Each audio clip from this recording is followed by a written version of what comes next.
India, a land of mystery, boasts a religious history that unfolds like a magnificent scroll spanning thousands of years. Join us as we journey through time to explore the evolution of faith in this remarkable land. Hinduism is the oldest and most popular religion in India, accounting for about 80% of the Indian population. It is the main representative of Indian traditional culture, and its doctrines have influenced almost all aspects of Indian society, culture, and life. Hinduism, also known as Neo-Brahmanism, encompasses a wide range of religious beliefs, philosophical concepts, evolved from Brahmanism by absorbing elements of Indian folk beliefs, Buddhism and Jainism. Its history is long and can be roughly divided into 8 stages. In the pre-Vedic period, the prototype of Hinduism began to appear, and the Dravidians living in the Indus River basin practiced the worship of the mother goddess, genitals, animals, and plants. Around 1500 BC, the nomadic Aryans invaded the Indus River basin and conquered the local residents, the Dravidians. In the process of shifting from nomadic life to farming life due to the needs of agricultural production, the Aryans accepted the gods related to agriculture of the Dravidians, and the gods they worshipped gradually changed to gods related to agriculture. The god of war Indra evolved into the god of thunder and rain, or god of harvest. In the post-Vedic era, during this period, with the development of slavery and the formation of the Aryan state, the caste system was fully promoted. The society was divided into 4 levels: Brahman, Kshatriya, Vaishya, and Shudra. Each level had strict regulations on status, rights, occupations, obligations, etc. Brahman, as the highest caste, was mainly composed of priests and scholars responsible for imparting knowledge and religious rituals, and was considered to be the representative of God and enjoyed supreme authority. Kshatriya was mainly composed of warriors and rulers. Vaishya was mostly merchants and farmers. Shudras were mostly laborers and service providers, with their main responsibility being to serve the other 3 castes. The core characteristics of the caste system include occupational inheritance. The caste you are born into usually determines your career for life, and it is almost impossible to change. Marriage restrictions. You can only marry people of the same caste. Same caste marriage maintains the purity of the caste. In addition to these 4 main castes, there is a group called untouchables, or Dalits. They are forced to do the lowest jobs outside the traditional caste system, with extremely low social status and discrimination. During the period of Samana thought, Brahmanism was strongly impacted by Buddhism and Jainism. In order to adapt to the development and changes of society, Brahmanism embarked on the road of reform, began to transform or abandon the previous unreasonable doctrines and ideas, and gradually transformed into Neo-Brahmanism. The period of epics and Puranas was an important stage in the development of Hinduism. Brahmanism completed the transformation to Neo-Brahmanism, Hinduism. During this period, Hinduism practiced the worship of 3 main gods. Brahma was regarded as the ancestor of all creation. Vishnu was the maintainer of the universe, and Shiva was the destroyer of the world. He was symbolized by the male genitals and constantly changed different images. He was also worshipped as the god of destruction. At the same time, there appeared the theory of incarnation. 2 major sects, Vishnuism and Shivaism. 3 types of yoga: Karma Yoga, Jnana Yoga, and Bhakti Yoga, and a moral and legal system with Dharma as the core. During the Shankara reform period, Hinduism ushered in rapid development. Shankara systematically sorted and reformed Hinduism, making its doctrines more perfect and its theoretical system more rigorous. After this reform, Hinduism developed rapidly, replacing the previously popular Buddhism and becoming the largest religious sect in India.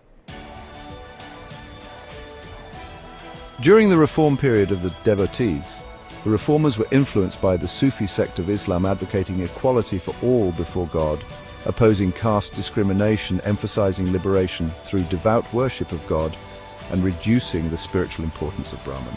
This idea has impacted the traditional caste system to a certain extent and injected new vitality into Hinduism.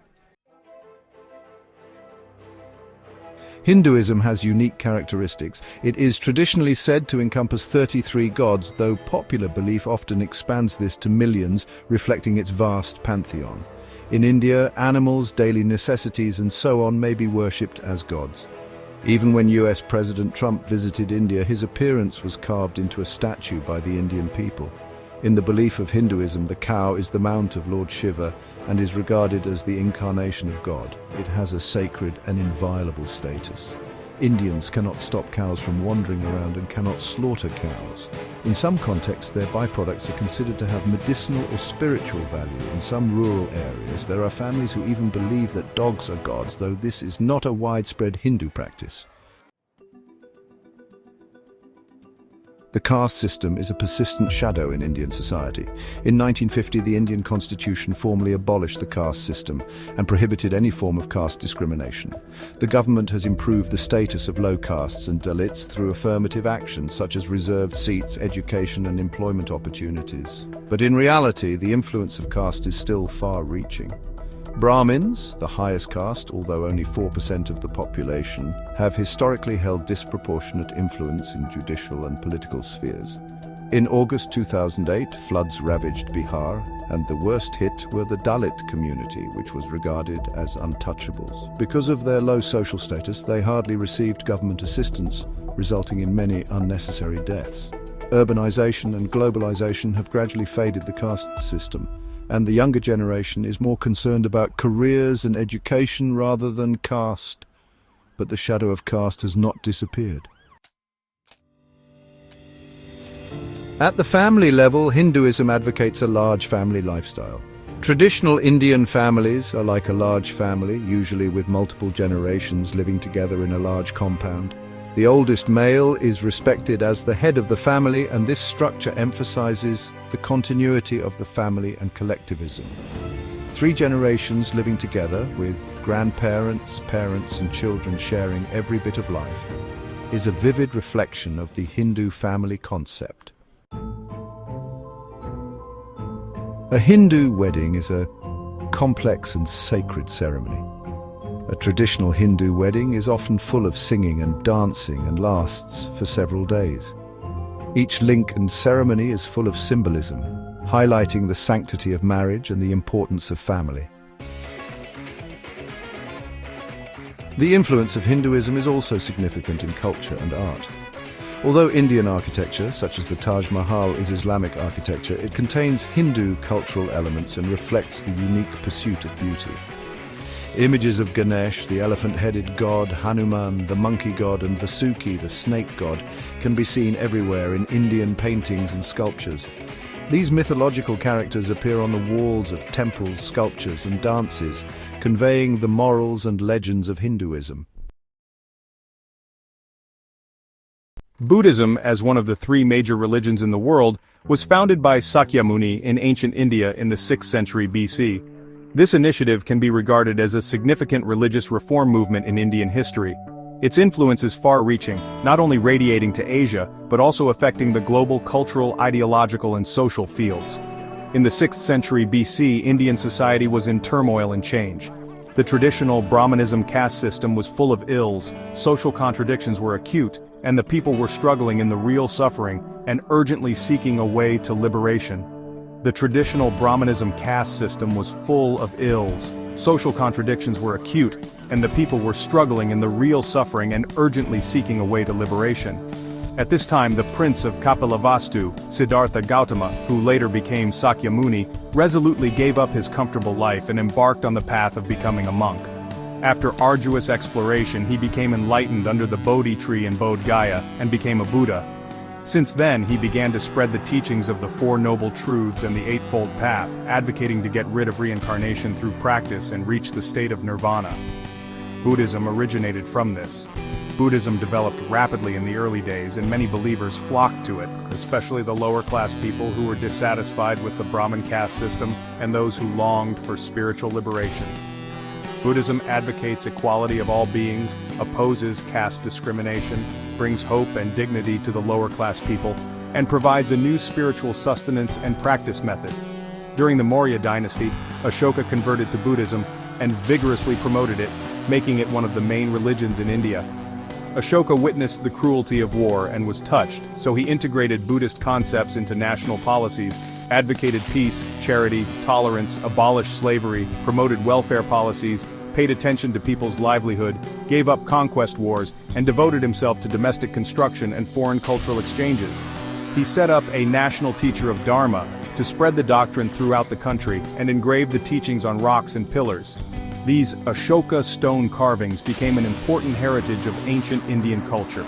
At the same time, Ashoka strongly supported the construction of temples and the training of monks, and successively held the third and fourth Buddhist parliaments to unify the doctrines and precepts, laying the foundation for the stable spread of Buddhism.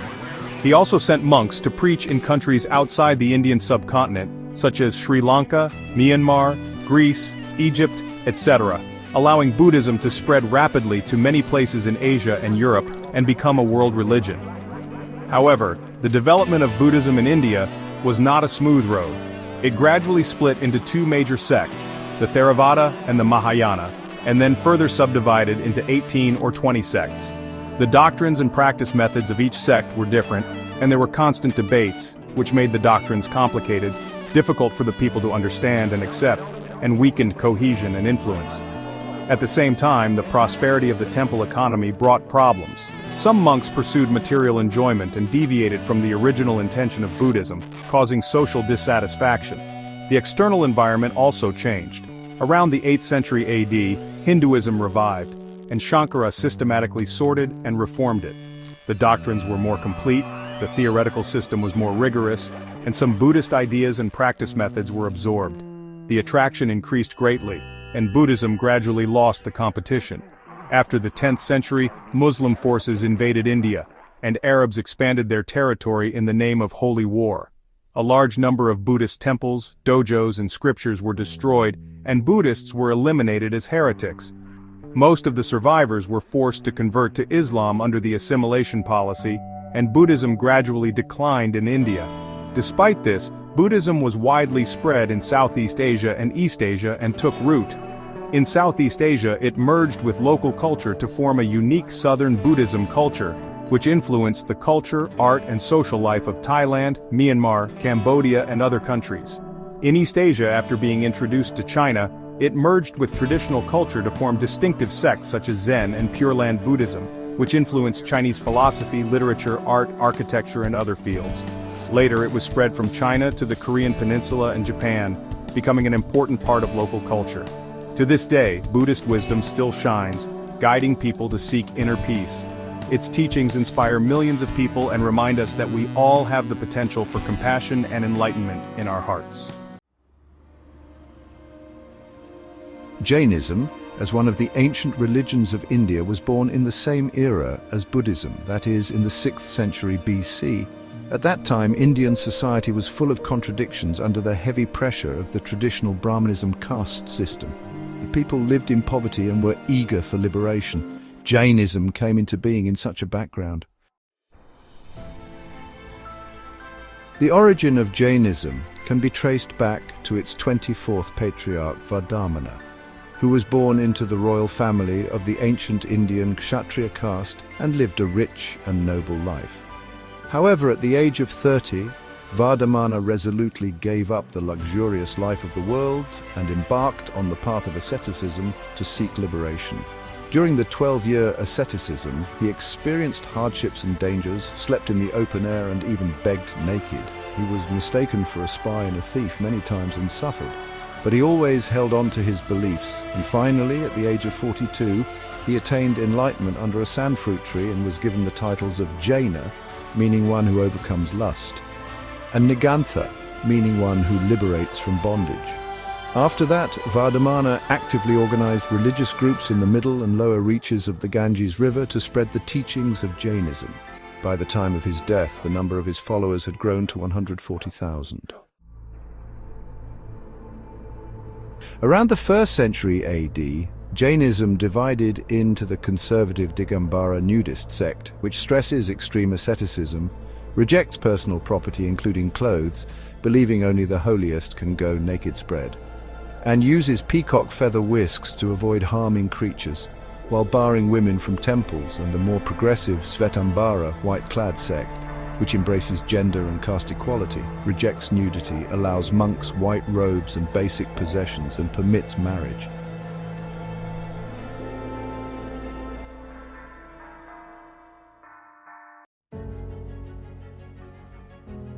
In the course of history, the development of Jainism has been ups and downs.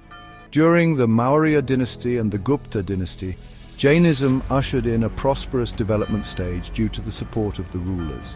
During this period, a large number of Jain temples were built, and its non-violent ideas were widely spread. For example, in Karnataka, Gujarat, and other places, many magnificent Jain temples have sprung up. These temples are not only important places for religious activities, but also precious crystallizations of art and culture, demonstrating the glory of Jainism. However, after the 12th century, with the invasion of Afghan military forces and the introduction of Islam, Jainism suffered a heavy blow. Many Jains were killed, many temples were burned down, and the development of Jainism fell into trouble and gradually declined. Even so, Jainism did not completely die out. In some areas of South India, such as Tamil Nadu and Karnataka, some Jains still adhere to their beliefs and carry out religious activities in secret. Today, Jainism is still an important part of Indian religion, with large communities in Gujarat, Rajasthan, and Karnataka. Those Jain temples with exquisite carvings and peaceful atmosphere silently bear witness to the long history of Jainism. With its profound adherence to non-violence and asceticism, it provides a unique perspective for human spiritual pursuits and ethical thinking. Its teachings always remind us how important compassion, self-discipline, and the interconnectedness of all life are. The three major religions of Hinduism, Buddhism, and Jainism collided and integrated with each other on the ancient land of India, jointly shaping the rich and colorful cultural landscape of India. In terms of doctrine, Hinduism emphasizes karma, reincarnation, and the unity of Brahman and Atman. It believes that through practice and worship of gods, one can get rid of reincarnation and achieve unity with Brahman. Hinduism worships many gods. The three main gods, Brahma, Vishnu, and Shiva, represent creation, maintenance, and destruction respectively. Their various incarnations, spouses, sub-gods, and guardian gods are also revered by believers. Buddhism takes the Four Noble Truths and the Eightfold Path as its core doctrines. It believes that life is full of suffering, and the root of suffering lies in desire. By practicing the Eightfold Path, one can eliminate desire, get rid of reincarnation, and reach the state of nirvana. Buddhism advocates equality of all beings, opposes the caste system, and gives hope and dignity to the lower-class people.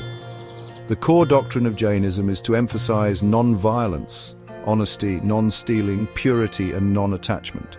It believes that through strict asceticism and adherence to these doctrines, old karma can be eliminated and new karma can be prevented from arising, thereby obtaining the liberation of the soul.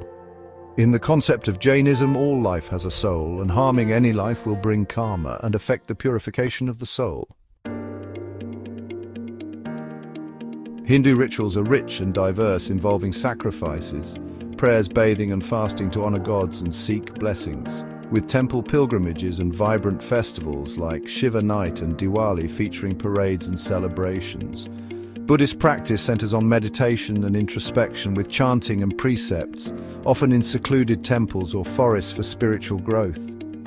Jainism emphasizes non-violence, with followers avoiding harm to any creature and some ascetics undertaking extreme fasting and hardships to purify their souls. The caste system in Hinduism has significantly impacted Indian society. Despite its abolishment in modern India, the concept remains deeply ingrained due to the pervasiveness of Hindu teachings and culture. While Buddhism's equality principle offered some respite for those at the bottom of the caste system and fostered cultural exchange, Jainism, despite its smaller following, contributed notably to India's economy through its ethical business practices. Furthermore, Jainism's emphasis on non-violence and charity promoted societal respect for life. All three religions have enriched India's cultural and artistic landscape, as evidenced by the vibrant religious themes in its architecture, sculpture, painting, music, and dance. For instance, Hinduism's magnificent temples and intricate sculptures reflect its reverence for deities and aesthetic pursuits. Buddhist cave art, exemplified by the Ajanta caves, showcases exquisite murals and distinctive architectural styles, and Jain temples and statues exhibit the spiritual essence of Jainism through their unique style and meticulous craftsmanship. These artistic expressions transcend religious beliefs, serving as invaluable cultural treasures of India.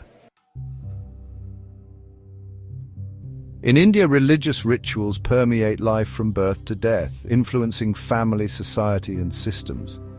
Across India's rich and diverse tapestry, Hinduism's deep reverence for nature and kinship, Buddhism's profound emphasis on compassion and equity, and Jainism's non-violence and asceticism have deeply molded Indian values and morals, and forging its enduring, unique cultural spirit.